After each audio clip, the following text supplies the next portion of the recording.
mereka dari hadis-hadis Nabi ini, kemudian akan kita perdalam pembahasan tentang takfir ini para jemaah. Karena masalahnya seperti kasus kemarin terjadi pengeboman, terjadi pembunuhan atau aksi-aksi bom bunuh diri, dan ini sudah bukan sekali dua kali, dan demi Allah itu akan terulang nanti. Ini bukan berarti kita berhenti sekarang, tidak, akan terus berulang sampai kapan? Sampai hari kiamat. Maka jangan heran kalau aksi itu akan terus ada, penyimpangan itu akan terus ada sampai hari kiamat. Ya. Aksi-aksi bom bunuh diri kemarin atau membunuh hatta orang Islam yang dibunuh, mereka bukan tidak tahu tentang bahaya atau dosa besar membunuh jemaah. Mereka tahu. Mereka tahu membunuh itu dosa besar. Bunuh diri juga dosa besar, mereka tahu. Yang jadi masalah ketika mereka bunuh diri atau ketika mereka membunuh orang lain dengan melakukan aksi bom bunuh diri seperti itu, yang jadi masalah mereka bukan keyakinannya bukan sedang membunuh, bukan sedang berbuat maksiat membunuh, bukan sedang bunuh diri, tapi sedang berjihad, berjuang di jalan Allah. Karena yang mereka bunuh dianggap sudah kafir. Ini masalahnya bagi titik pintu gerbang untuk menuju kepada kasus pembunuhan seperti itu adalah penghalalan darah seperti itu adalah takfir. Nah, ini yang harus kita perdalam lagi para jemaah. Banyak kasus di antara ikhwan-ikhwan yang sudah ngaji misalnya juga tetap terpengaruh dengan pemahaman takfir. Ya. Karena salahnya dalam pergaulan, atau bisa jadi karena lemahnya juga di dalam ilmu, atau juga karena pergaulan. Ya. Merasa mungkin kurang mantap, masih lembek-lembek, sehingga masuklah kepada kelompok-kelompok seperti itu. Di antara ciri-ciri karakteristik orang-orang Khawarij atau pemahaman Khawarij, jadi kalau antum ditanya kelompok apa yang pertama kali menyempal dalam Islam, al-jawab kelompok Khawarij. Ya.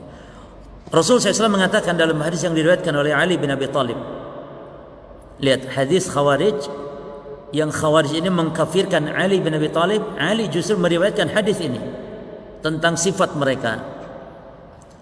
Ali mengatakan, inni sami'tu Rasulullah sallallahu alaihi wasallam yaqul, aku mendengar Rasulullah sallallahu alaihi wasallam bersabda, sayakhruju qaumun, akan keluar nanti suatu kaum fi akhir zaman, di akhir zaman, ahdatsul asnan sufahaul ahlam. Ini cirinya jemaah. Yang dia cirinya adalah ahdatsu al asnan. Asnan itu umur. Kalau ahdats yakni muda-muda, baru-baru. Yani yang umurnya muda-muda. Lihat kasus-kasus sekarang ini orang-orang Khawarij. Sufahaul ahlam. Ahlam artinya pikiran, akal. Sufaha buruk, jelek, yani yang buruk akalnya. Bagaimana enggak buruk para jemaah? Membunuh di masjid dianggap jihad. Orang tua sendiri dikafirkan. Dulu di Malang ada itu seorang perempuan, dia lapor kepada keluarganya, katanya saya sudah menikah. Lalu kata keluarganya, lo kapan nikahnya? Kami enggak jadi walinya. Dia perempuan. Kami walinya. Lalu engkau walinya siapa? Kamu nikah itu. Katanya wali itu harus orang Islam, sementara kalian orang kafir. Loh, orang tuanya, saudaranya dikafirkan, terus walinya ya dia nikah ceritanya dengan golongan atau kelompoknya yang jadi walinya ustadznya. Ini kamu di mana ngaji seperti ini? Dia bilang ngaji sudah 8 bulan melalui online. Dan dia bangga dengan ustaz-ustaz yang sudah dipenjara itu, dipenjarakan. Dia bangga karena penjara, ya artinya masuk penjara karena kemuliaannya. Nah, ini menunjukkan para jamaah sekalian, pemahaman seperti ini bisa kalaupun tidak di majlis, bisa di media-media didapatkan. 8 bulan ngaji, langsung dia mengkafirkan orang tua, yang mengkafirkan saudaranya. Maka tidak heran kalau di antara, karena tidak lebih mendalam ya dalam pembahasan takfir ini, maka akhirnya jatuh. Ya, kita akan kaji nanti insyaallah tentang dhawabit, bagaimana patokan-patokan atau kaidah-kaidah di dalam takfir. Karena ini penting jemaah. Ya, banyak ayat memang yang mengatakan barang siapa yang beramal ini dan itu adalah kafir. Siapa yang beramal ini dan itu dalam hadis-hadis juga disebut kafir. Sehingga dipakailah ayat-ayat seperti ini, hadis-hadis seperti ini untuk mengkafirkan kaum muslimin. Ya, karena tidak memakai dawabit di dalam masalah takfir. Takfir itu tidak tercela, jemaah. Jadi takfir itu ada yang memang sah benar takfir, pengkafiran, karena takfir itu artinya menghukumi kufur kepada orang yang sudah bersyahadat dan mengeluarkannya dari Islam. Itu kafir, takfir. Maka takfir nanti ada perinciannya. Ada yang haram, sembarangan mengkafirkan. Ada yang memang wajib untuk kita kafirkan. Bahkan kafir kalau tidak mengkafirkannya. Maka ini ada perinciannya, nanti akan kita bahas insyaallah. Kemudian kata Nabi, yaquluna min khairi qaulil bariyah. Kelompok ini dia berbicara min khairi qaulil bariyah. Dia berbicara dengan pembicaraan sebaik-baik manusia. Jadi kalau bicara soal agama sudah kayak syekh saja. Sudah kayak orang alim saja. Padahal mereka orang yang seburuk-buruknya pemahaman, orang yang paling jahil, bodoh mereka terhadap syariat. Ya. Bagaimana jihad, bagaimana ya di dalam beribadah, mereka jahil. Bagaimana mereka anggap jihad ya, membunuh dalam kondisi aman kepada misalnya anak kecil. Bahkan di dalam peperangan pun Nabi melarang untuk membunuh orang kafir dalam peperangan. Wasiat Nabi kepada para tentara, para jurid yang Nabi utus, kata Nabi, wala taqtulu walidan. Jangan kalian bunuh anak kecil, kata Rasulullah. Anak kecil orang kafir dalam peperangan, para jemaah. Dilarang dalam peperangan. Lah ini dalam kondisi aman, membunuh anak kecil, membunuh wanita, ya, menghancurkan gereja misalnya. Bahkan itu dilarang, menghancurkan tanaman dan semisal. Dalam perang ada kode etiknya dalam Islam, diatur bagaimana jihad. Lalu kata Nabi, mereka membaca Al-Quran, namun la yujawiju hanajirahum. Yaqra'una Al-Quran, mereka baca Quran, namun mereka tidak sampai kepada tenggorokan mereka. Kata para ulama ada dua makna ini. Membaca Quran tidak sampai kepada tenggorokan mereka. Makna yang pertama, yakni Allah la yaqbalullah min qiraatihim. Allah tidak terima bacaan Quran mereka karena mereka dasarnya sudah rusak akidahnya. Yang kedua maknanya para jemaah, tidak sampai la yuzawiju hanajirahum, tidak sampai tenggorokan mereka bacaan Qurannya. Maknanya la yafhum, mereka tidak paham apa yang dibacanya. Dan ini sebagaimana kata Ibnu Abbas. Jadi Ibnu Abbas sempat debat dengan orang Khawarij ini jemaah. Jadi Khawarij ini sudah muncul di zaman sahabat, di zaman kibar sahabat. Adapun masalah takdir, penyimpangannya di zaman sahabat-sahabat kecil saja. Jadi yang pertama sekali penyimpangan dalam Islam ya masalah ini. Ibnu Abbas debat dari 6.000 tobat 4.000, sisanya 2.000 lagi. Dari 6.000 orang tobat 4.000 setelah debat dengan Ibnu Abbas radhiyallahu anhu. Jadi kata Ibnu Abbas, orang-orang Khawarij ini adalah ayat yang asalnya untuk orang kafir, dia sematkan untuk orang-orang yang beriman. Ini ponis untuk orang kafir, namun dia arahkan untuk orang-orang yang beriman. Ya. Sehingga salah memahami ayat. Bagaimana dia membunuh Ali bin Abi Thalib, Abdurrahman bin Muljam membunuh Ali bin Abi Thalib sambil bacakan ayat Allah, bacakan Al-Quran. Inil hukmu illa lillah. Tidak ada hukum kecuali hanya hukum Allah. Ali bin Abi Thalib dikafirkan karena Ali ya, tahkim dengan Muawiyah, damai dengan Muawiyah atas dasar yakni didamaikan oleh perantara yang itu adalah manusia. Maka Ali sudah mengambil hukum dari manusia, maka Ali dikafirkan.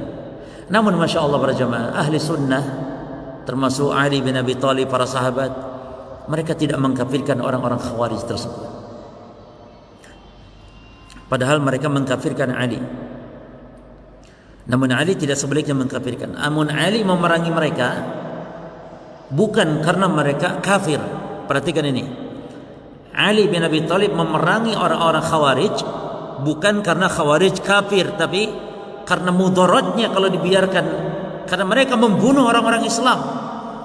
Yaqtuluna ahlal Islam, ini kata Nabi ciri mereka, membunuh orang-orang Islam. Wa yad'una ahlal awzan, sementara penyembah berhala mereka biarkan. Maka Ali memberantasnya bukan karena meyakini mereka kafir, tapi karena mudarat yang besar kalau dibiarkan. Oleh karena itu tidak dirampas hartanya, tidak ditawan mereka oleh Ali bin Abi Thalib karena mereka muslim. Ali menghukumi dia orang Islam, ya. Kemudian Nabi mensifati mereka yamruquna minad din kama yamruqu sahmu minar ramiyah. Mereka melesat keluar dari agama seperti melesatnya anak panah dari busurnya. Nah, ini diantara karakteristik mereka para jamaah. Dan muncul orang Khawarij ini di Irak, ya. Dan fitnah pertama yang muncul di tengah-tengah umat Islam memang Nabi menyebutkan dari arah sana.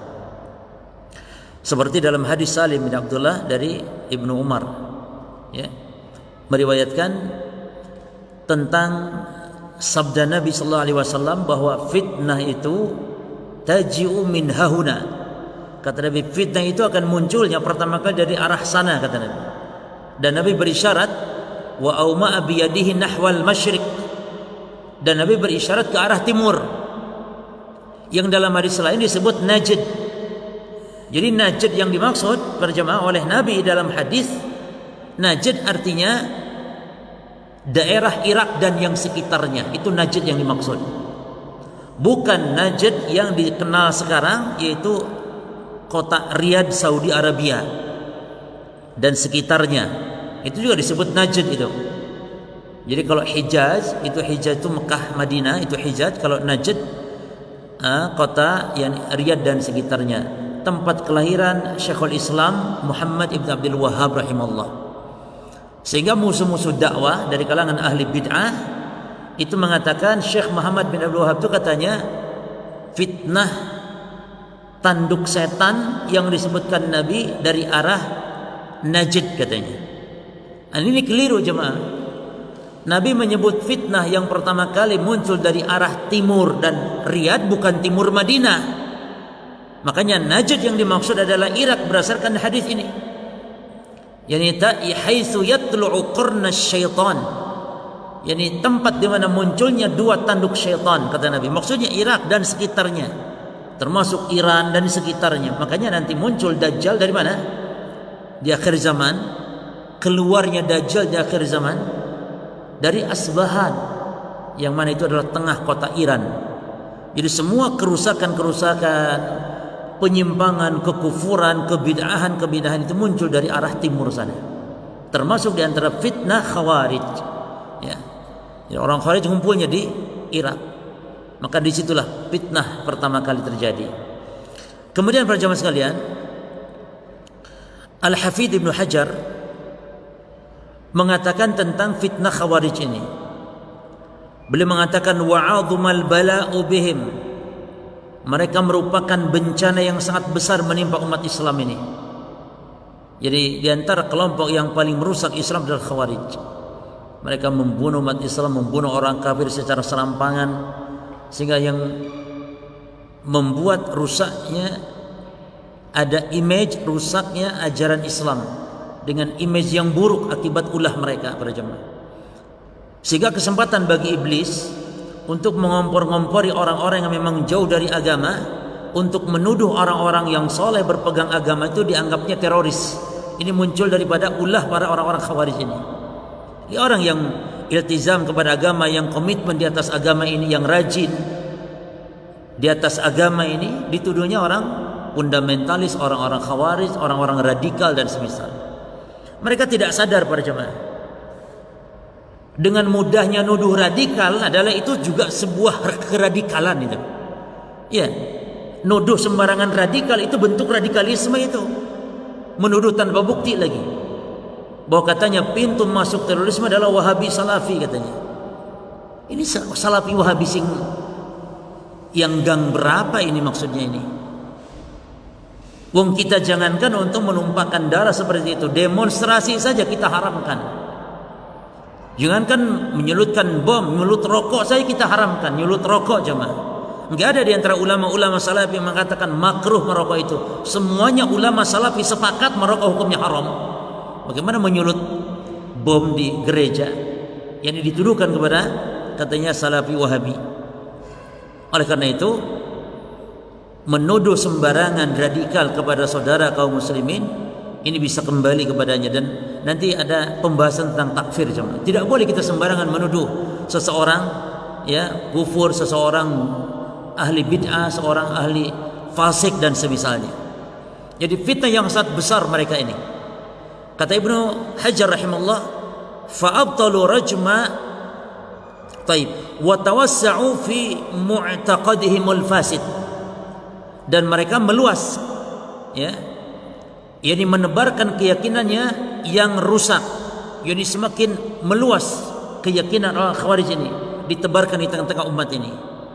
Di antaranya kata Ibnu Hajar, mereka fa'abtalu rajmal muhsan. Jadi saking ekstrim dalam beragama, ini di antara ciri mereka pada jamaah. Mereka meyakini orang yang berbuat dosa itu kafir. Sehingga dengan sebab pengkafiran ini yang salah akan merusak akidah-akidah yang lainnya. Contohnya, orang-orang Khawarij tidak percaya adanya syafaat bagi pelaku dosa besar. Kenapa? Karena mereka meyakini orang yang berbuat dosa besar kafir. Kalau mati belum tobat berarti di akhirat kekal. Maka kalau kekal, percuma adanya syafaat Nabi Muhammad kepada pelaku dosa besar. Padahal Nabi mengatakan, syafaati li ahli al-kaba'ir min ummati. Syafaatku, kata Nabi, bagi pelaku dosa besar dari kalangan umatku. Fahiya na'ilatun insyaallah man mata min ummati la yusyriku billahi syai'a. Dan dia dapat, syafaat itu didapatkan bagi umatku yang mati dalam keadaan tidak berbuat syirik kepada Allah. Yani akidah kita ahli sunnah wal jamaah, kalau ada orang Islam meninggal dunia dalam keadaan dosa yang dia bawa dosa belum ditobati, di akhirat di bawah kehendak Allah Subhanahu wa taala. Ini akidah kita. Bisa jadi Allah ampuni insya ghafara lahu wa insya adzabahu. Kalau Allah berkehendak, Allah ampuni dosanya, dan kalau Allah berkehendak, Allah siksa, Allah adab sesuai dengan kadar dosanya. Tapi menurut Khawarij kufur dia. Kalau kufur dan mati kekal di neraka berarti percuma adanya syafaat. Sehingga syafaat mereka ingkari.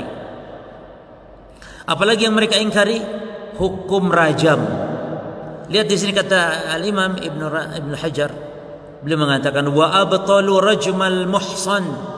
Mereka hapus hukum rajam. Hukum rajam itu jemaah, orang yang berzina dan statusnya muhsan. Muhsan itu pernah kawin, bukan sedang kawin saja, tapi pernah kawin pun muhsan namanya, dengan kawin yang syar'i. Jadi kalau janda duda berzina, itu zinanya itu zina muhsan. Apalagi yang sedang punya suami istri berzina, selingkuh, naudzubillah, itu muhsan.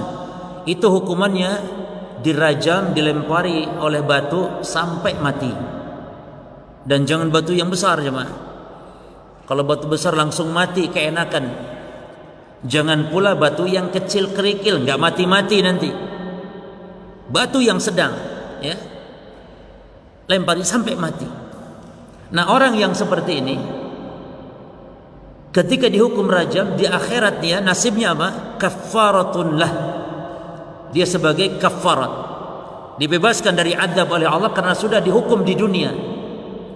Nah, orang Khawarij nggak mau menetapkan ini, karena kalau dengan dirajam bisa bebas dosa, berarti ini membatalkan akidah mereka yang mengatakan kafirnya orang yang berbuat dosa besar apabila mati belum tobat. Sehingga mereka hilangkan hukum rajam. Wa qata'us sarik, ya. Dan juga mereka berlebihan dalam beragama apa? Memotong tangan pencuri itu minal ibit, Dari sini dipotongnya. Padahal yang benar itu al-mafsal, dipotong. Tapi mereka dari sini. Wa wajabu shalah 'ala al-haid, dan mereka mewajibkan salat bagi wanita yang haid karena saking hati-hatinya di dalam beragama. Hati-hati jemaah. Maka di dalam Islam kehati-hatian namun menimbulkan berlebihan ekstrim, ghulu dalam beragama, ini diharamkan. Jadi jangan hanya niat hati-hati. Contoh puasa yaumus syak, ya. Puasa hari syak, yakni puasa pada hari ke-30 di bulan Sya'ban yang hilal belum nampak di tanggal 29-nya. Maka ada orang yang niat kehati-hatian puasa di tanggal tersebut. Padahal hilal di tanggal 29 enggak nampak. Sementara kalau hilal tidak nampak di tanggal 29, berarti kaum muslimin wajib untuk menggenapkan Sya'ban berapa? 30. Wajib lusanya berpuasa. Ya kan? Kan enak. Nabi mengatakan sumu li ru'yatihi wa aftiru li ru'yatihi fa in ghumma 'alaikum faqdurulah. Puasalah kalian dengan sebab kalian melihat hilal. yakni kalau ada hilal Ramadan puasa. Demikian pula kalau Idul Fitri lihat hilal Syawal lebaran Idul Fitri. Namun kalau fa'in ghumma 'alaikum, kalau mendung dan nampak hilal atau ada debu yang menghalangi hilal sehingga hilal enggak nampak, gampang. Kata Nabi faqdurulah. Dalam hadis yang lain fa'akmilul iddah 30. Genapkan bulan 30. Karena bulan di dalam Islam itu kalau enggak 29 ya 30, kalau enggak 30 29. Jadi kalau hilal enggak nampak, gampang, berarti besok belum puasa. Puasanya pasti lusa. Enggak mungkin tidak lusa, pasti lusa. Kalau tanggal 29 tidak nampak hilal. Ini ndak. Orang inginnya hati-hati, jangan-jangan hilal ada namun enggak nampak. Akhirnya apa? Besok tak puasa. Puasa besoknya. Ini haram dalam Islam. Kata Ammar bin Yasir, man shama yauma alladhi yushakku fi faqad 'asa Abul Qasim. Siapa yang berpuasa pada hari ragu yakni hilal belum muncul, hilal pada tanggal 29 belum nampak, yang seharusnya dia ikmal menggenapkan Sya'ban 30, tapi dia puasa juga, maka dia telah durhaka kepada Abul Qasim, durhaka kepada Rasulullah. Jadi ekstrim dalam beragama para jemaah. Tidak boleh. Bagaimana orang-orang Khawarij demikian, sampai-sampai mereka perintahkan wanita yang haid, wanita yang nifas yang haid untuk sholat. Kenapa? Takut jatuh kepada meninggalkan sholat. Padahal dilarang oleh Nabi. Dilarang, haram wanita haid, wanita nifas, haram untuk sholat, haram untuk berpuasa. Tapi demikian mereka, akidah mereka. Maka para jemaah sekalian, dari hadis-hadis, ya, dari hadis-hadis yang kita sebutkan tentang akidah orang-orang Khawarij, ada beberapa sifat mereka yang harus kita ketahui. Yang pertama, mereka at-ta'nu wat-tadlil. At-ta'nu wat-tadlil. Karakter atau sifat mereka yang pertama, suka mencela dan menyesat-nyesatkan. Mencela pemimpin, mencela pemerintah, mencela ulama. Ulama dicela jemaah. Syekh bin Baz rahimahullah ta'ala oleh orang-orang Khawarij masa kini dikatakan Syekh bin Baz itu hanya syekh yang hanya tahunya celana dalam perempuan. Dia cuma ngomongnya haid, nifas hukum, enggak kenal jihad, enggak tahu jihad.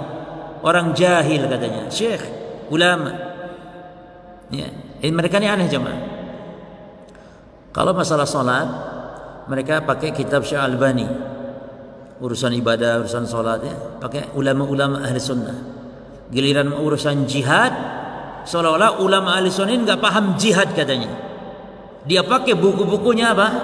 Buku-bukunya Said Qutb, buku-bukunya Abdul Azzam, buku-bukunya orang-orang Khawarij dari kelompok-kelompok Khawarij. Said Qutb para jemaah yang mengkafirkan seluruh umat Islam sekarang ini. Ya, tokoh dari Ikhwanul Muslimin. Jadi mereka baca buku-buku itu untuk urusan-urusan jihad. Buku Usama bin Laden, ya. Adapun masalah-masalah fikih pakai ulama-ulama ahli sunnah. Ini bentuk penyimpangan. Oleh karena itu, jangankan ulama kita, jangankan pemimpin penguasa kita, bahkan jauh sebelum itu Ali bin Abi Thalib dikafirkan, bahkan jauh sebelum itu lagi Rasulullah sallallahu alaihi wasallam dituduhnya tidak adil. Ya Rasulullah i'dil, ya Rasulullah bersikap adillah engkau. Apalagi kita, apalagi ulama-ulama. Ya. Baik, ini yang pertama. Sifat mereka yang kedua adalah su'udzon, berprasangka buruk pada jemaah. Yang sebagaimana juga di zaman Rasul, Dzul Huwaisirah namanya, yang saat Rasul bagi pembagian rampasan peperangan ya, Nabi bagi orang-orang yang memang dianggap maslahat gitu demi dakwah pada jamaah. Tokoh-tokohnya mungkin dibagi lebih, sampai dikasih onta tuh sampai ratusan tokoh-tokoh yang baru masuk Islam. Ternyata apa kata Dzul Huwaisirah ketika sebagian dia nggak dapat misalnya, dia mengatakan wallahi inna hadhihi la qismatun ma'adala fiha wa ma urida fiha wajhullah. Bagaimana Rasul dituduh demikian? Demi Allah, kata dia, Dzul Huwaisirah ini, sesungguhnya pembagian ini, yakni pembagian Rasul, pembagian yang tidak adil dan pembagian bukan mengharap wajah Allah, pembagian cari muka katanya. Rasul dituduh bagi-bagi harta rampasan untuk cari muka. Tidak berbaik sangka kepada Rasul bahwa Rasul membagi sebagian yang sebagian tidak diberi dalam rangka untuk kemaslahatan dakwah, tapi malah menuduh Nabi ma urida fiha wajhullah, pembagian ini tidak berharap wajah Allah, tidak ikhlas, yakni cari muka yakni Rasulullah sallallahu alaihi wasallam. Demikian apalagi sekarang para jemaah ya. Kemudian yang ketiga al-mubalaghatu fil ibadah, karakter mereka berlebih-lebihan di dalam beribadah. Kalau urusan ibadah mereka ini luar biasa jemaah. Makanya kalau antum ini dianggap remeh sama mereka, orang-orang Khawarij itu. Jangankan antum, dulu Khawarij zaman para sahabat, sifat mereka kata Nabi sallallahu alaihi wasallam dalam bagaimana beribadah, kata Nabi kepada para sahabat, tahkiruna salatakum ma'a salatihim. Kalian kalau lihat orang-orang Khawarij beribadah akan meremehkan salat kalian dibanding mereka salat. Wa tahkiruna siyamakum ma'a siyamihim, akan meremehkan puasa kalian dibandingkan puasa mereka. Ini mereka rajin tahajud, rajin puasa, semangat mereka dalam beribadah, kalah orang-orang yang di atas sunnah ini dalam beribadah oleh mereka. Jadi ini para jamaah sekalian, kita dapat pelajaran bahwa tolak ukur seseorang di atas kebenaran bukan dengan banyaknya ibadah, bukan dengan bikas yang ringan memberi minum anjing, tapi keikhlasannya, ittiba'nya di atas sunnah, keikhlasannya di dalam beribadah kepada Allah Subhanahu wa taala. Ya, oleh karena itu amalan yang hebat apabila riya, amalan yang hebat apabila bid'ah, maka sia-sia, tidak diterima oleh Allah Subhanahu wa taala. Man 'amila 'amalan laisa 'alaihi amruna fa huwa raddun. Ya. Jadi sifat karakter Khawarij al-mubalaghatu fil ibadah. Ya. Sampai-sampai Nabi kepada para sahabat akan meremehkan salat kalian apabila kalian melihat mereka beribadah. Yang keempat di antara karakter mereka asyidda 'alal muslimin. Mereka bersikap keras kepada kaum muslimin jemaah. Ya. Apa ada ceritanya seperti misalnya orang-orang ISIS sekarang ini membunuh ya orang-orang Yahudi, Nasrani, orang kafir, enggak ada ceritanya, tapi mereka di Syam banyak membunuh, menyembelih ahli sunnah yang ada di Syam, menyembelih orang-orang Islam. Ya. Ini mereka keras, dan itu dulu yang dilakukan, dipraktekkan. Ya, sehingga Nabi mengatakan yaqtuluna ahlal Islam, mereka itu membunuh kaum muslimin, wa yad'una ahlal ausan, dan mereka biarkan para penyembah berhala. Sejarah telah mencatat dalam lembaran-lembaran hitam orang-orang Khawarij di zaman sahabat terjadi. Bagaimana kisah budaknya siapa? Khabbab bin al-Arad, ya, dibunuh, dibelah perutnya, dikeluarkan janinnya, dibunuh, ya, karena sebab sikap dia yang berseberangan tentang masalah sikap kepada Ali bin Abi Thalib. Sementara ketika mereka nemu buah kurma jatuh, mereka takut untuk makan karena takut jatuh kepada perkara haram. Sehingga ketika ditanya ini kurma milik siapa, ini buah milik siapa, milik orang Yahudi, mereka harus minta izin kepada orang Yahudi untuk makan buah yang ditemukan di jalan. Sementara membunuh budaknya Habab bin al-Arat tidak pikir 70 kali, tapi langsung main bunuh saja. Ibnu Umar pernah mengkritik jemaah. Seorang Khawarij dari Irak datang bertanya kepada Ibnu Umar, apa hukum membunuh nyamuk ketika sedang sholat dan darah nyamuk nempel di baju? Jadi apa hukumnya membunuh nyamuk ketika sedang sholat dan nanti darah nyamuk nempel di baju? Kata Ibnu Umar, subhanallah, kalian tanya tentang darah nyamuk, tapi kalian tidak tanya tentang darah kaum muslimin yang kalian tumpahkan. Kalian tanya tentang darah nyamuk dan tidak bertanya darah kaum muslimin yang kalian tumpahkan. Ini menunjukkan pada jamaah sekalian, mereka demikian keras kepada kaum muslimin karena kerasnya sikap mereka sudah menganggap kaum muslimin di luar golongannya adalah orang yang kafir. Mereka tahu jamaah hadis tentang man qatala wa man yaqtul mu'minan muta'ammidan. Mereka tahu ayat itu. Wa man yaqtul mu'minan muta'ammidan fajazauhu jahannam khalidan fiha wa ghadiba 'alaihi wa la'anahu. Siapa yang membunuh orang beriman secara sengaja, maka balasannya neraka jahanam, kekal di dalamnya, murka dan laknat Allah. Mereka tahu ayat itu. Tapi kenapa mereka membunuh saudaranya orang Islam? Karena mereka meyakini orang Islam yang dibunuh tadi bukan lagi orang Islam, bukan lagi apalagi orang beriman, sehingga mereka halalkan darahnya. Maka berawal pengkafiran, ujung-ujungnya penghalalan darah para jamaah. Jadi yang harus kita jelaskan kepada mereka adalah bagaimana dawabit tentang masalah takfir ini harus benar para jamaah. Ya. Baik, berikutnya di antara karakter mereka adalah al-qilatu fil fiqh. Yani al-qilatu fi fiqhi fid din. Sedikit sekali pemahaman mereka tentang agama. Jadi mereka itu orang-orang yang ngaji saja belepotan, tapi mereka ingin orang yang paling alim, sampai-sampai ulama saya didebat. Ya, demikian mereka para jamaah. Pokoknya mereka pede saja sudah. Yang penting mereka orang yang paling berada di atas garda terdepan dalam urusan jihad, dalam urusan membela agama Allah. Padahal ilmu sangat minim. Disebutkan oleh Nabi dalam hadis, yaqra'unal Qur'an la yujawiju hanajirahum. Mereka membaca Al-Quran namun tidak sampai tenggorokan mereka. Di antara salah satu maknanya, mereka baca Quran namun tidak paham apa yang mereka baca. Ya. Contohnya ayat seperti misalnya, wa man lam yahkum bima anzalallahu fa ulaika humul kafirun. Siapa yang berhukum dengan hukum selain yang diturunkan oleh Allah, maka dia telah kafir. Maka dipahami setiap orang yang berhukum maka kafir. Setiap ayat-ayat kafir disematkan kepada seluruh orang yang berbuat, walaupun dari saudaranya sendiri di kalangan umat Islam.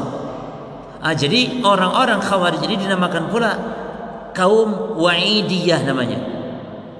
Kaum apa? Wa'idiyah, Wa'id.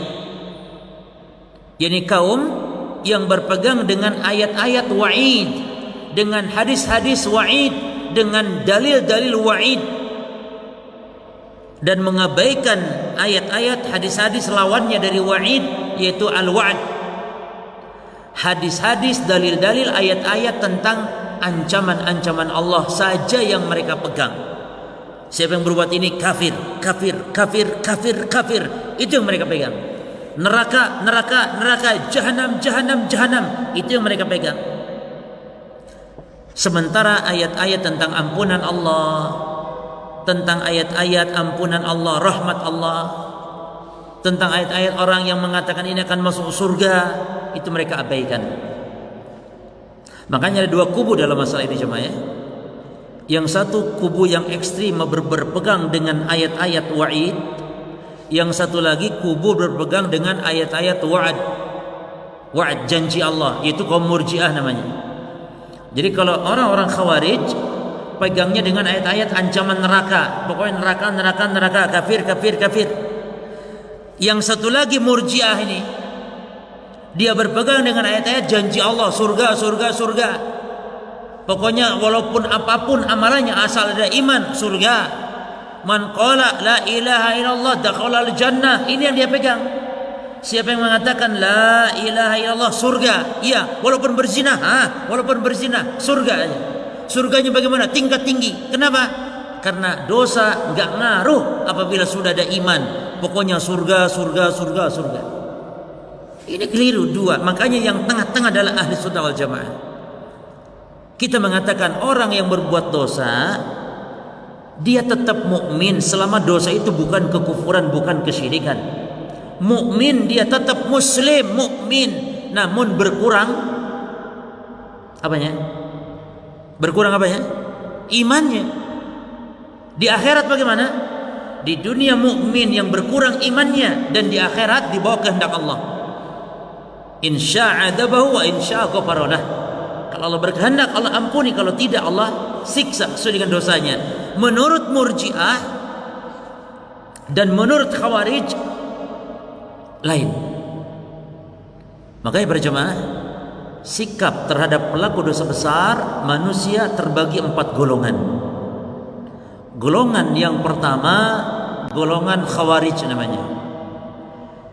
Orang berbuat dosa besar itu apa? Di dunia ponisnya kafir, di akhirat kekal di neraka. Sudah. Golongan kedua, golongan yang sok bijak, namanya Mu'tazilah. Mu'tazilah mengatakan orang berbuat dosa itu di dunia hukumnya tidak muslim, tidak kafir, tapi fi manzilah bainal manzilatain, ada di satu tempat di antara dua tempat, tidak muslim, tidak kafir. Terus di akhirat seperti Khawarij, kalau di akhirat kekal di neraka. Golongan ketiga lawannya yaitu Murji'ah. Apa kata Murji'ah? Orang yang berbuat dosa besar di dunia mukmin sejati, mukmin yang sempurna imannya. Loh, berzina? Iya. Berarti menurut ente wahai Murji'ah, antara imannya pelacur dengan imannya yang ruku sujud di masjid sama? Naam, sama. Kenapa kok sama? Karena maksiat tidak ngaruh kepada iman. Itu Murji'ah ya, Pak. Terus di akhirat, kalau di dunia imannya tingkat tinggi, berarti di akhirat gimana? Masuk surga tingkat tinggi. Jadi enak mana nih? Enak Murji'ah? Ya enak sesat maksudnya. Baik. Yang keempat, ahlu sunnah wal jamaah. Pelaku dosa besar di dunia mukmin, muslim, namun naqisul iman. Atau dengan istilah lain adalah al-fasik, al-fasik, al-fasikul milli. Istilahnya, ponisnya di dunia al-fasikul milli. Apa arti fasikul milli? Fasik tapi masih dalam lingkaran milah agama, fasik tapi masih dalam posisi muslim, fasik tapi tidak keluar dari milah, fasik tapi tidak keluar dari agama. Karena ada dua fasik, fasik yang kufur, ada fasik yang masih dalam agama. Artinya fasik namun masih dalam Islam, atau iman yang kurang imannya. Terus di akhirat bagaimana? Tahtal masyiah, insya adabahu wa insya ghafara lah. Kalau Allah kehendak Allah ampuni, kalau tidak Allah akan siksa sesuai dengan kadar dosanya. Atau mungkin dapat syafaat Nabi. Karena para jamaah sekalian, banyak di akhirat tuh sebab-sebab seseorang diselamatkan dari azab itu banyak. Yang pertama rahmat Allah tentunya. Yang kedua selain rahmat Allah, seseorang diselamatkan dari azab karena syafaat. Dan syafaat banyak macamnya syafaat ini. Ada syafaat Nabi sallallahu alaihi wasallam, ada syafaat para malaikat, syafaat orang-orang Islam, syafaat kita loh jemaah ya, sesama kita. Kata Nabi dalam hadis, wal mu'minun, demikian pula orang-orang beriman mampu memberi syafaat. Ada seorang mukmin mampu memberi syafaat saudaranya yang berjumlah sekitar satu fi'am, yakni satu qabilah orang Islam, satu orang mukmin, itu di akhirat kelak ada yang mampu memberi syafaat orang sekampung jemaah. Subhanallah. Sekampung dapat syafaat orang ini. Ketika dia kenal ketika di dunia. Nah, inilah di antara hikmah kenal dengan orang-orang alim, orang-orang saleh, orang-orang ahli tauhid, orang-orang yang beriman. Di akhirat ketika dia lihat kok tidak ada teman-temannya itu, maka dia akan bertanya kepada Allah dan Allah izinkan untuk memberinya syafaat. Jadi berteman dengan orang-orang saleh para jemaah, berteman dengan ahli ta'ah, ahli tauhid, min ahli iman, berteman bermanfaat. Bahkan selain di dunia kita terbawa baik, di akhirat mampu memberi syafaat. Ada lagi apa? Misalnya orang bisa diselamatkan dari azab di akhirat karena azab kubur. Jadi azab kubur bagi orang Islam itu nikmat.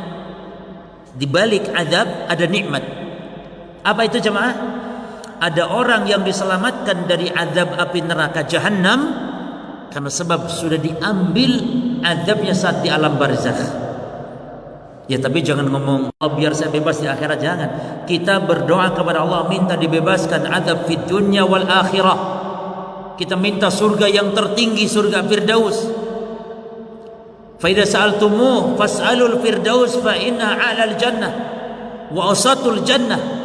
Kalau kalian minta surga kepada Allah, mintalah surga Firdaus karena dia surga yang paling tinggi, surga yang paling ausat, yang paling wasat, yang paling terbaik surganya. Jadi wasat itu bukan tengah-tengah di situ maknanya.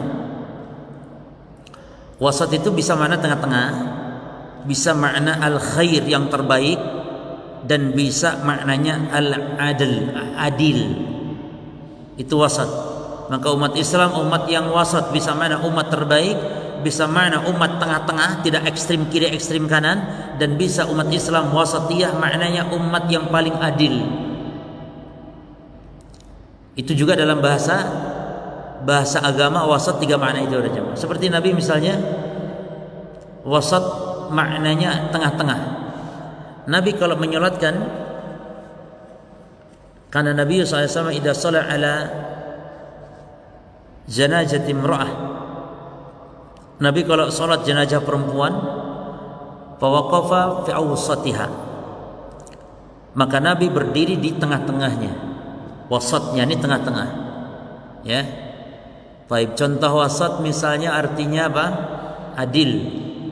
Ya, seperti dalam ayat Al-Quran, wa kadzalika ja'alnakum ummatan wasata. Demikianlah kami jadikan kalian umat yang wasata, yani umat yang pertengahan, umat yang terbaik. Bisa juga demikian. Baik. Kemudian para jemaah sekalian, di antara dalil yang lain yang menunjukkan bahwa bodohnya orang-orang Khawarij dalam beragama, dalam hadis juga Nabi mengatakan, riwayat Imam Muslim hadisnya sahih, yaqra'una al-Qur'an, mereka itu membaca Quran, yahsabuna annahu lahum wa hum alaihim. Ini hadis ini. Jadi sifat orang Khawarij kata Nabi, mereka baca Quran dan mereka menyangka annahu lahum, disangkanya Quran itu untuk membela mereka, padahal kata Nabi wa huwa alaihim, padahal Quran itu yang dibaca justru membantah mereka. Senjata makan tuan sebenarnya. Dan demikian ahli bid'ah secara umum. Jemaah sekalian, kebid'ahan itu kan kesesatan, keburukan, kejelekan. Betul, itu wajib kita aku yakini ini. Yang namanya kebid'ahan itu kejelekan, keburukan. Lah sekarang kalau ada ahli bid'ah berdalil dengan Quran, masa iya Quran mendukung kejelekan? Masa iya Quran yang dia baca mendukung kebid'ahan? Masa iya Quran mendukung kemaksiatannya? Masa iya Quran mendukung kekufuran yang dia lakukan? Maka Quran yang dibaca oleh ahli bid'ah dalam mereka berdalil untuk membela mereka, hakikatnya untuk membantah mereka sendiri sebenarnya. Itu secara umum demikian. Karena bagaimana mungkin Allah, Rasulnya, ayat-ayatnya, hadis-hadisnya dibaca oleh ahli bidah untuk mendukung kebidahan mereka? Maka ini tidak benar. Masa ada itu orang dibuat untuk membunuh? Abdurrahman bin Mulzam ketika membunuh Ali pakai apa? Ayat Quran. Inil hukmu illa lillah. Tidak ada hukum kecuali hukum Allah. Maka Ali telah kufur karena tidak berhukum dengan hukum Allah. Quran yang dibacanya benar, tapi fahamnya yang menyimpang. Makanya kata Ali saat itu, kalimatu haqqin urida bihal batil.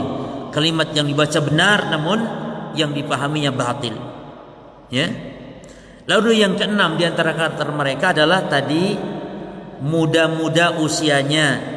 Sebagaimana dalam hadis kata Nabi, ahdasul asnan. Asnan itu usia. Ahdas muda-muda, ya. Jadi mereka, dan ini konsekuensinya jemaah. Kalau muda, usia muda tidak masalah kalau berilmu.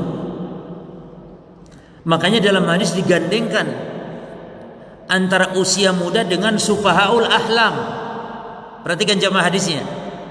Tidak menyebut sekedar muda saja, tapi sufahaul ahlam. Usia muda akalnya rusak. Nah, hancur sudah. Kalau usia muda namun berilmu, mantap. Ya. Ini ndak. Sudah muda, akalnya rusak. Akhirnya dipakai untuk merusak, waliyadzubillah. Makanya Imam Ibnu Jauzi menggambarkan bagaimana kejahilan mereka. Mereka menghalalkan darah anak-anak, tapi tidak menghalalkan makan buah yang tadi ditemukan milik orang Yahudi lagi tanpa dibeli. Jadi mereka sangat hati-hati, tapi membunuh anak kecil mereka tidak berpikir. Waliyadzubillah. Nah, jadi pembahasan ini berjamaah yang harus kita kaji tentang, karena pokok pangkal kesesatan mereka dalam masalah takfir yang dari awal pengkafiran sampai ujung-ujung akhirnya merusak juga akidah-akidah yang lain, maka perlu untuk mengkaji masalah takfir ini. Taib, apa itu takfir jemaah? Takfir artinya nisbatu ahadil muslimin ilal kufur. Menisbatkan seorang dari kaum muslimin kepada kekufuran, wa ikhrajuhu an millatil Islam, dan mengeluarkannya dari Islam. Itu takfir. Bahasa kitanya memponis kafir. Takfir itu memponis kafir. Itu takfir. Boleh enggak takfir? Ada yang boleh, ada yang haram. Ada yang wajib. Ya. Misalnya takfir dalam Quran itu ada 3 macam takfir. Ada takfir yang mutlak, yakni pengkafiran terhadap perbuatan-perbuatan tertentu secara umum, perbuatan yang disebutkan secara umum siapapun yang melakukan kufur, namanya mutlak. Yang kedua dalam Quran takfir al-jins, takfir jenis.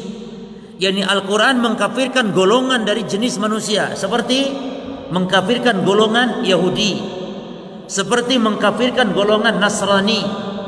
Allah berfirman, innal ladzina kafaru min ahlil kitab. Ini takfir jenis namanya. Quran mengkafirkan jenis manusia.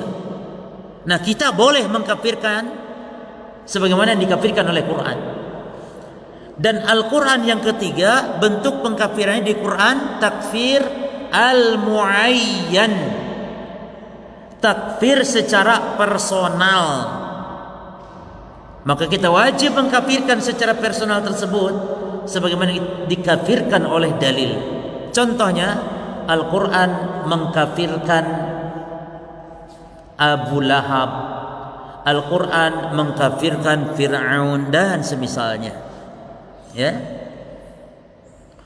Nah, jadi pengkafiran yang secara khusus dia menisbatkan orang Islam terhadap kekufuran dan mengeluarkan si halal darahnya, yang konsekuensi boleh diperangi dan seterusnya. Ya. Baik, para jamaah sekalian, dan pembahasan kita insya Allah masih panjang. Nanti berikutnya pembahasan tentang pandangan jihad. Karena kesalahan mereka itu ngebom beralasan jihad. Jadi minimal 2 yang kita bahas secara mendalam. Satu tentang takfir ini, yang kedua tentang syariat jihad berjamaah. Ya, artinya jihad itu tidak ada istilah jihad furadi. Enggak ada jihad furadi dalam Islam. Yang ada jihad al-jama'i. Enggak ada jihad sendiri-sendiri, itu enggak ada. Jihad itu yang ada adalah jama'i, ada pimpinannya, ada benderanya, ada pembagian harta rampasan nantinya, ada wilayah kekuasaannya. Lah kok ini enggak jihad sendiri-sendiri? Nah, itu nanti akan dikaji pada babnya insyaallah. Baik. Sebelumnya para jemaah sekalian, akidah ahli sunnah wal jamaah tentang pelaku dosa besar tadi sudah kita sampaikan dengan rincian dari golongan lain juga. Jadi ahli sunnah tidak mengkafirkan kepada pelaku dosa besar yang dosa itu di bawah kekufuran, tapi tetap dihukumi sebagai muslim.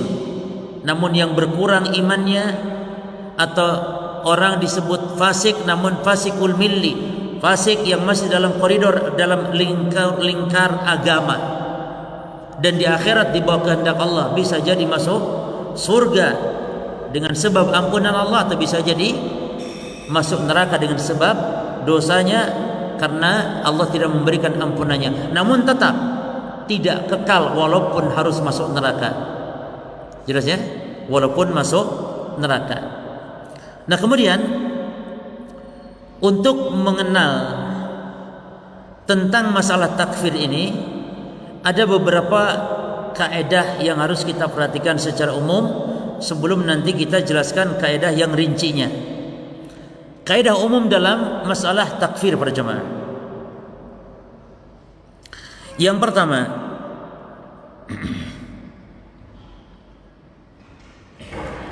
adz-dzunub kabair wa shaghair. Ini kaidah dalam masalah urusan takfir, pengkafiran, agar kita selamat dari penyimpangan ya. Kaidah pertama, adz-dzunubu kabairu was-shaghairu. Artinya apa? Yang namanya dosa-dosa itu terbagi dua, ada yang besar, ada yang kecil. Nah, dan ini berdasarkan nas Al-Quran, hadis-hadis, dan juga berdasarkan ijma' para ulama ahli sunnah. Saya katakan ahli sunnah, nah, karena menurut Khawarij dosa itu nggak ada istilah pembagian besar kecil. Orang Khawarij pokoknya setiap orang berbuat dosa kafir, kekal di neraka sudah. Makanya kenapa pemimpin, presiden, raja-raja di dunia ini, ya, mau raja Saudi mau raja, apalagi presiden Indonesia, lawang negara Saudi saja jamaah yang ada Mekah Madinahnya, negara Saudi yang ada Mekah Madinahnya saja dikafirkan oleh orang-orang Khawarij.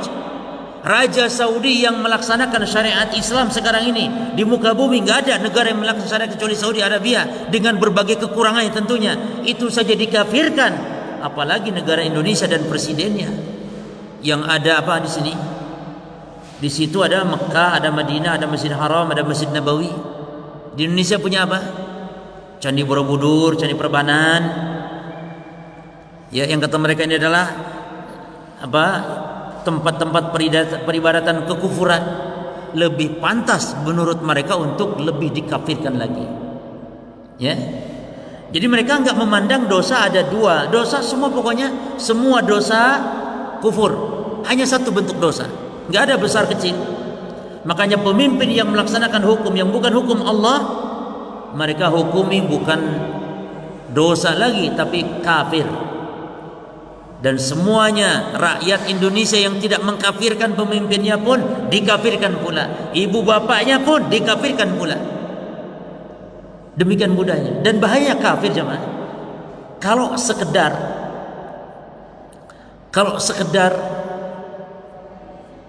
sebatas mengkafirkan secara hukum saja tidak masalah.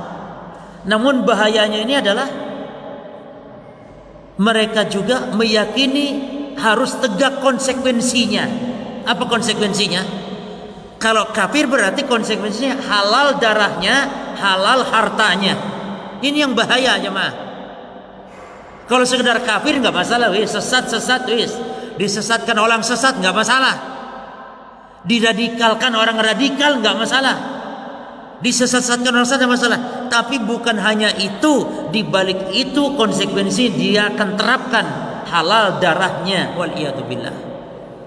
Jadi yang benar, dosa ada dua, besar dan kecil. Antum lihat di dalam Al-Quran surah An-Nisa ayat yang 31 dasarnya. Kalau dosa itu ada dua macam, besar dan kecil. Allah Ta'ala berfirman, in tajtanibu kaba'ira ma tanhauna anhu. Kalau kalian menjauhi kabair, kata Allah, kalau kalian menjauhi kabair ma tunhauna anhu, kalau kalian menjauhi dosa-dosa besar yang dilarang, maka nukaffir ankum sayiatikum, maka niscaya kami akan mengampuni dosa-dosa kalian, kata Allah. Syaratnya jauhi kabair. Nah, Allah menyebut kabair, berarti kalau kabair ada lawannya, apa itu? Saghair. Ya. Dalam ayat yang lain, surah An-Najm ayat 32, Allah mengatakan alladzina yajtanibuna kabaira, dan orang-orang yang meninggalkan dosa-dosa besar. Di Al-Quran disebutkan ada dosa-dosa besar. Berarti kalau ada dosa besar, maknanya ada dosa kecil. Hadis Nabi, kata Nabi, as-salawatul khams, solat di antara solat yang 5 waktu, wal jumu'ah ila jumu'ah, dan satu solat Jumat ke solat Jumat berikutnya, wa Ramadan ila Ramadan, dan satu Ramadan ke Ramadan berikutnya dalam satu tahun, kata Nabi sallallahu alaihi wasallam, mukaffiratun lima bainahunna, menggugurkan diantaranya. Yani Ramadan ke Ramadan gugur dosa setahun. Dari Jumat ke Jumat gugur dosa sepekan. Dari solat ke solat gugur antara dosa-dosa di antara solat-solat tersebut. Namun kata Nabi, idajtunibatil kabair, apabila menjauhi dosa besar. Berarti ini kaidah pentingnya. Dosa ada besar, ada kecil. Baik. Kaidah kedua. Al-qaidah tsani. Al-kufru nau'ani. Kekufuran ada dua macam, akbar wa asghar, yaitu kufur besar dan kufur kecil. Ini tidak dibedakan oleh orang-orang Khawarij, sehingga kalau ada vonis kafir di dalam hadis langsung dibawa kepada pemahaman kufur, keluar dari Islam, kekal di neraka. Padahal Nabi banyak menyebut dalam hadis amalan-amalan yang tidak membuat orang itu keluar dari Islam, namun disebut kafir oleh agama. Namun maksudnya kufur kecil, jemaah. Kufur kecil. Contohnya misalnya para jemaah, Nabi menyebutnya saling bunuh itu kufur. La tarji'u ba'di kuffaran. Janganlah kalian kembali sepeninggalku menjadi kekufur, menjadi orang-orang yang jatuh kepada kekufuran. Jangan menjadi orang kafir setelah aku mati. Bagaimana ya Rasulullah menjadi orang kafir? Yadribu ba'dukum riqaba ba'din. Kalian menjadi kafir ketika kalian saling bunuh, saling memenggal leher kalian. Membunuh kafir tidak?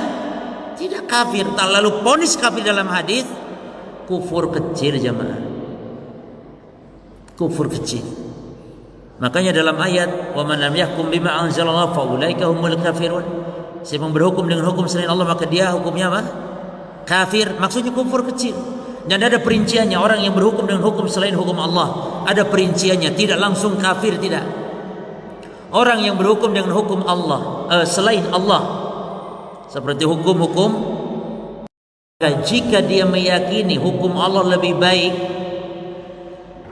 hukum Allah lebih baik, namun dia tidak kuasa untuk melepas, sehingga dia terpaksa melakukan hukum ini, maka dia tidak sampai kafir.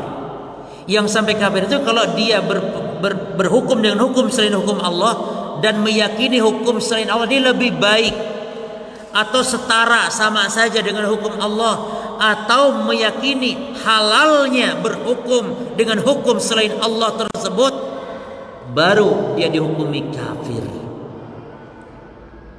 Dan itu pun apabila tidak ada syubhat di kepalanya. Jadi harus dipahami, harus memahami. Maka nanti akan ada perinciannya tentang syarat-syarat dan penghalang-penghalang takfir. Syarat-syarat, asyurut wa al-mawani. Insyaallah nanti. Ya. Makanya di dalam mana dalil yang menunjukkan membunuh tidak kufur para jemaah? Dalilnya di surat Al-Hujurat ayat 9 dalilnya. Perhatikan dalilnya di surat Al-Hujurat ayat 9 bahwa membunuh orang Islam kalau saling bunuh itu tidak kafir, tidak. Tapi dosa besar. Kufur iya, kufur kecil. Dosanya dosa besar.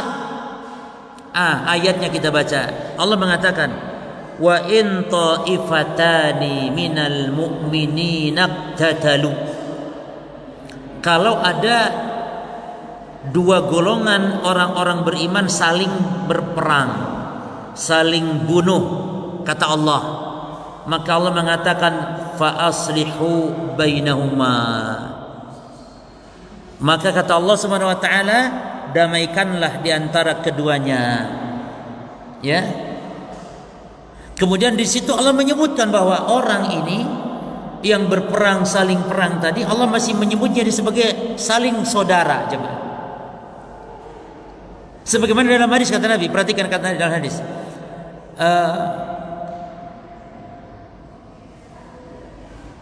Idzal taqal muslimani bisayfihima, perhatikan, apabila dua orang Islam saling berhadap-hadapan dengan pedang masing-masing, fal qatil wal maqtul finnar, maka yang membunuh dan yang dibunuh, kata Nabi, di neraka. Di neraka. Membunuh, yang dibunuh sama di neraka, karena yang terbunuh juga niat membunuh kalau sedang saling hadap-hadapan dengan pedangnya. Tapi di situ Nabi menyebutnya dua orang Islam, tidak disebut dua orang kafir. Jadi saling bunuh itu tetap posisinya muslim, tidak sampai keluar dari Islamnya. Maka para jemaah sekalian, kafir ada dua, ada kufur besar, ada kufur kecil.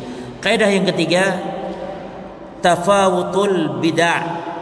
Kebidahan itu tidak sama derajatnya. Kebidahan itu bertingkat-tingkat, ya. Sehingga ada kebidahan yang sampai derajat kepada kekufuran, seperti bid'ahnya orang-orang Syiah, bid'ahnya orang-orang Rafidhah, dan juga ada bid'ah yang hanya derajatnya fasik, dosa besar saja, seperti bid'ah-bid'ah di dalam amaliyah, bid'ah di dalam salat, bid'ah di dalam zikir, bid'ah di dalam baca Quran. Ini bid'ah yang hukumnya tidak sampai kufur, ya, namun dia dosa. Ketika baca Quran melakukan bid'ah, dosa, enggak berpahala baca Qurannya karena mengamalkannya dengan cara bid'ah. Contohnya apa para jemaah? Misalnya apa? Kita ini kadang-kadang menyangka orang kalau berbuat amal disangkanya pasti benar dan pasti berpahala. Belum tentu. Bisa beramal tapi justru mengantarkan kepada murka Allah dan neraka Allah karena sebab amal ibadahnya tersebut, karena didasari ibadahnya bukan dengan dasar sunnah. Contoh solat para jemaah.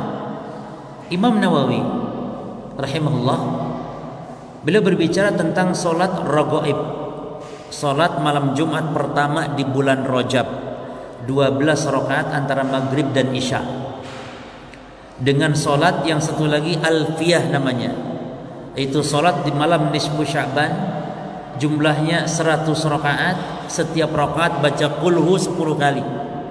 Dua solat ini. Apa kata Imam Nawawi rahimahullah? Wa hatani solatani bid'atani munkarani qabihatan. Dua solat ini, solat bukan berzina, solat. Dua solat ini adalah dua solat yang bid'ah, mungkar, lagi jelek. Fala tadzar bidzikrihima fi kitab Qutil Qulub wa Ihya Ulumuddin. Jangan tertipu dengan disebutkannya dua solat ini dalam kitab Qutul Qulub dan kitab Ihya Ulumuddin. Wala bil hadisil madhkur. Jangan pula tertipu dengan ada hadis-hadisnya disebutkan. Kenapa? Fa inna kulla dzalika batilun. Karena hadis-hadisnya semuanya batil.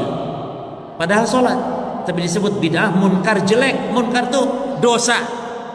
Jadi kalau ada orang salat malam nisfu Sya'ban 100 rakaat, membaca kulhu 10 kali berdosa, bukan malah dapat pahala. Bukan sekedar tidak dapat pahala, atau bukan, alhamdulillah kalau sekedar nggak dapat pahala, tapi juga terancam dengan neraka, terancam karena itu maksiat kepada Allah, karena dia sholat namun tidak ada tuntunan yang sahih dari Nabi SAW. Maka jamaah sekalian, bid'ah itu mutafawitah, bid'ah itu bertingkat-tingkat, tidak sama. Maka ada bid'ah yang mukaffirah, ada bid'ah yang mufassiqah saja, bid'ah yang konsekuensinya kufur, dan ada bid'ah yang konsekuensinya dia fasik. Jelas ya? Ini kaidah yang keempat, ini kaidah yang penting, namun tidak cukup waktu dibahas malam ini atau sore ini. InsyaAllah mudah-mudahan di pertemuan berikut. Kaidah yang keempat tentang takfir adalah at-takfiru lahu syurutun wa mawani'. Mengkafirkan orang itu ada syarat-syaratnya dan ada penghalang-penghalangnya. Lah ini yang banyak dilalaikan oleh kaum muslimin, yang juga bahkan banyak dilalaikan bahkan oleh para penuntut ilmu. Karena saya menyaksikan di media, jemaah, di media orang yang juga dikenal ngaji, tapi sudah berani mengkafirkan pemerintah secara ta'yin, padahal sudah ngaji. Berarti bahaya tentang masalah takfir ini, jemaah.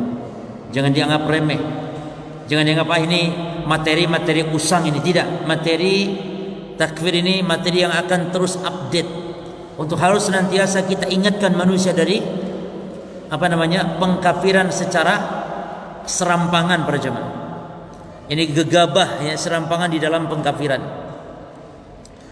Nah, oleh karena itu di antara nasihatnya oleh atau dari para ulama kita dalam masalah ini, di antaranya Syekhul Islam Ibn Taimiyah rahimahullah ta'ala.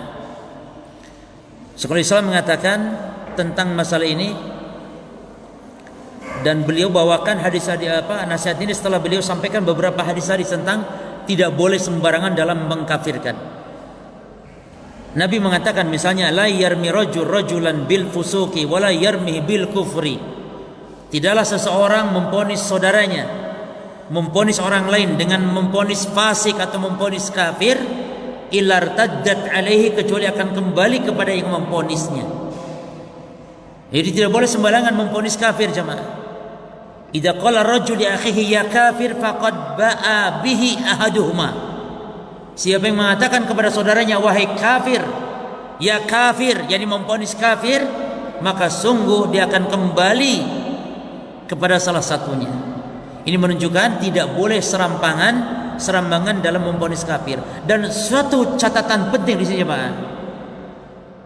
Man waqa'a fi kufrin aw bid'atin aw fisqin la yaqa'ul hukmu alaihi.